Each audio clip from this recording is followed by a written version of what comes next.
खुदावंद यीशु मसीह जिसका फरमाना है कि जो कोई उस पर ईमान रखे उसके लिए सब कुछ हो सकता है, उसी के नाम में आपकी सलामती हो। जैसा कि मैं पहले भी कई दफ़ा जिक्र कर चुका हूं कि खुदा ने मुझे फजल दिया है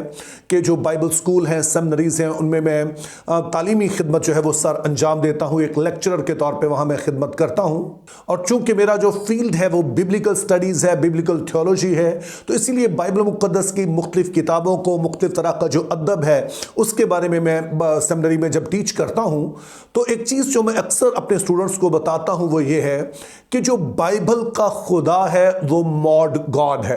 तो इससे दो बातें मुराद होती हैं। पहले नंबर पर यह कि बाइबल का खुदा है वो कल और आज बल्कि अब तक यकसा है, यानी कि उसकी जो जात है, उसके जो कवानीन हैं, उनमें किसी तरह की कोई तब्दीली नहीं आती है, वो हमेशा एक जैसे रहते हैं। ताहम इसका यह मतलब नहीं है कि वो अपना पैगाम पहुंचाने के लिए, अपने काम को दुनिया में करने के लिए जो माजी में तरीके इस्तेमाल करता रहा, लाजमी तौर पर आज भी वो वही तरीके इस्तेमाल करेगा। बल्कि दुनिया जब बदल जाती है, इसका रख रखाव तौर तरीका बदल जाता है, तो उस जमाने के लिहाज से खुदा तरीके अपनाता है ताकि अपने काम को दुनिया में ना सिर्फ जारी रख सके बल्कि इफेक्टिवली कर सके। उसकी एक मिसाल जो है वो आप बाइबल में इस्तेमाल होने वाले मुख्तलिफ तरह का जो अदब है उससे कर सकते हैं कि अहद अतीक में जब आप देखते हैं तो अगरचे कि वहां पर बास नबियों ने बास खत लिखे, लेकिन वो इंडिविजुअल थे, किसी एक शख्स के नाम पर लिखे, लेकिन कोई भी ऐसी किताब नहीं है जो कि पूरे का पूरा खत हो, बल्कि वहां पर हम देखते हैं कि अंबिया जो थे वो लोगों से बराह रास्त हम कलाम होते थे, उनसे बातचीत करते थे और यही स्टैंडर्ड वे था। लेकिन जब आप नए अहदनामा में आते हैं तो इसमें जो 27 किताबें हैं उनमें से 21 जो हैं वो वाज़े तौर पर खतूत हैं, और अगर आप मुकाशा की किताब को भी शामिल कर ले जो बुनियादी तौर पर एक खत ही है, तो इस तरह से टोटल 22 जो नए अहदनामा की किताबें हैं वो खतूत पर मुश्तमिल है। और उसका सबब यह था कि जिस जमाने में नया अहदनामा लिखा गया, खुदा के लोग जो थे वो सिर्फ किसी एक जगह पर मौजूद नहीं थे बल्कि वो पूरी दुनिया में मौजूद थे, दुनिया के मुख्तलिफ हिस्सों में मौजूद थे, और साथ में उस वक्त तक जो खतो किताबत का एक निज़ाम है ये बहुत ही मजबूत हो चुका था, एक बड़ा मजबूत निज़ाम मौजूद था। तो इस वजह से खुदा ने इसी निज़ाम को इस्तेमाल किया ताकि अपना पैगाम जहां जहां उसके लोग मौजूद हैं वहां तक पहुंचाया जा सके। तो इस सेंस में मैं अक्सर कहता हूं कि बाइबल का खुदा जो है वो मॉड गॉड है, और यही सबब है कि मैं इनकरेज करता हूं हमेशा लोगों को कि वो खुदा के कलाम को पहुंचाने के लिए, खुदा के कलाम को पढ़ने के लिए वो जरूर मौजूदा टेक्नोलॉजी का इस्तेमाल करें, और बहुत सारी मिनिस्ट्रीज ऐसा कर भी रही हैं।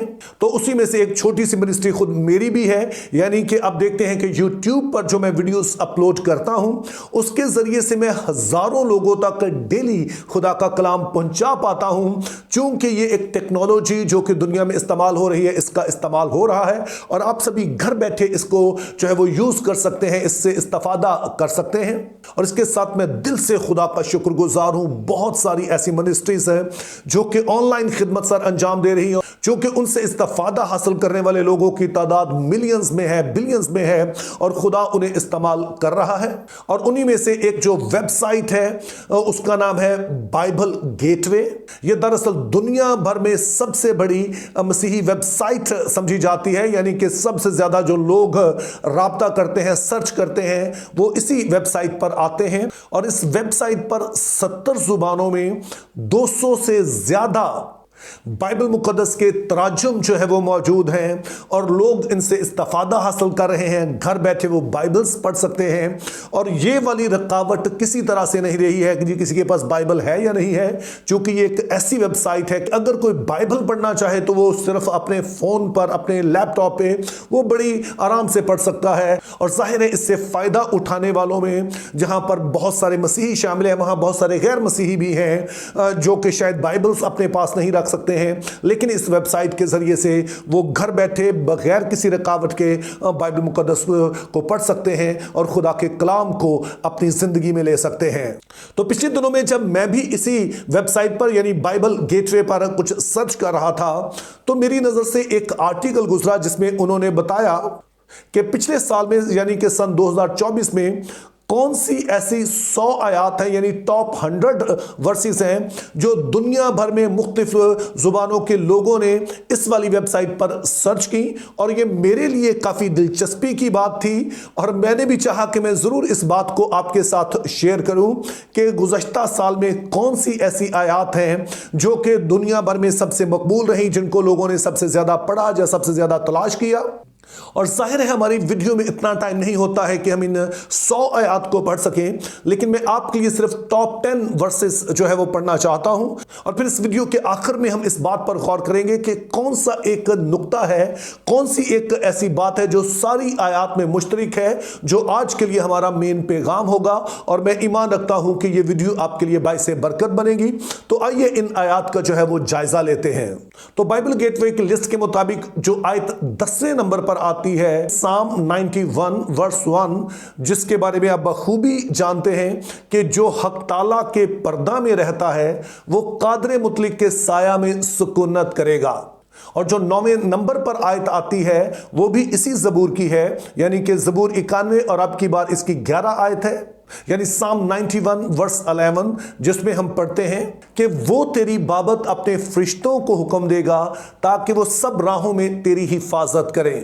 और फिर 8वें नंबर पर वो आयत आती है कि जब से कलीसिया का आगाज हुआ है तब से ये सबसे मकबूल तरीन आयत है, यानी कि यूहन्ना 3:16 आयत, खुदा ने दुनिया से ऐसी मोहब्बत रखी कि अपना इकलौता बेटा बख्श दिया ताकि जो कोई उस पर ईमान लाए हलाक ना हो बल्कि हमेशा की जिंदगी पाए। और फिर 7वें नंबर पर यिर्मयाह 29 बाब उसकी 11 आयत है, जिसके बारे में मैं पहले इस साल के शुरू में सरमन दे चुका हूं, जिसमें खुदा ताला फरमाते हैं कि मैं तेरी बाबत अपने ख्यालात को जानता हूं, यानी भलाई के ख्यालात ना के बुराई के, कि तुझको नेक अंजाम की उम्मीद बख्शूं। और फिर जो 6ठे नंबर पर आयत आती है वो ज़बूर 23 उसकी दूसरी आयत है, वो मुझे हरी हरी चरागाहों में बिठाता है, वो मुझे राहत के चश्मों के पास ले जाता है। और फिर 5वें नंबर पर ज़बूर 23 ही की तीसरी आयत आ जाती है, यानी कि वो मेरी जान को बहाल करता है, वो अपने नाम की खातिर मुझे सदाकत की राहों पर ले चलता है। और फिर 4थे नंबर पर ज़बूर 23 की पहली आयत आती है, यानी कि खुदावन मेरा चौपान है, मुझे कमी ना होगी। और फिर 3रे नंबर पर भी ज़बूर 23 ही की 5वीं आयत आती है, यानी कि तू मेरे दुश्मनों के रूबरू मेरे आगे दस्तरखान बिछाता है, तूने मेरे सर पर तेल मला है, मेरा प्याला लबरेज होता है। और दूसरे नंबर पर भी ज़बूर 23 की 6ठी आयत है, यकीनन भलाई और रहमत उम्र भर मेरे साथ साथ रहेंगी और मैं हमेशा खुदावन के घर में सुकूनत करूंगा। और पहले नंबर पर भी ज़बूर 23 की 4थी आयत आ जाती है, यानी कि खा मौत के साया की वादी में से मेरा गुजर हो, मैं किसी बला से नहीं डरूंगा क्योंकि तू मेरे साथ है, तेरे असा और तेरी लाठी से मुझे तसल्ली है। तो अब इन सारी आयत के हवाले से 2 चीजें हैं जो मैं आपसे कहना चाहता हूं। पहले नंबर पर तो इस वीडियो के शुरू में मैंने कहा कि जब हम इन सारी आयत को पढ़ चुकेंगे तो फिर हम इसमें से कोशिश करेंगे कि एक मरकजी नुक्ता ढूंढें कि इन सारी आयत का मरकजी नुक्ता क्या है। तो वो ये है कि ये सारी की सारी आयत जो हैं ये खुदा पर भरोसे का इजहार है, यानी कि इन आयत में खुदा से कुछ मांगा नहीं गया है, खुदा की शुक्रगुजारी नहीं की गई है, माजी की किसी बातों को याद नहीं किया गया है, जैसे कि ज़बूर की मुख्तलिफ किस्में हम देखते हैं कि वो नहीं है, बल्कि हम देखते हैं कि ज़बूरों में से जो आयतें इस्तेमाल की गई हैं वो भरोसे के ज़बूरों की हैं, और जो बाकी आयत हैं उनमें भी खुदा पर भरोसे का इजहार किया गया है। और मैंने जब आपको भरोसे के ज़बूरों के बारे में पढ़ाया था तो मैंने कहा था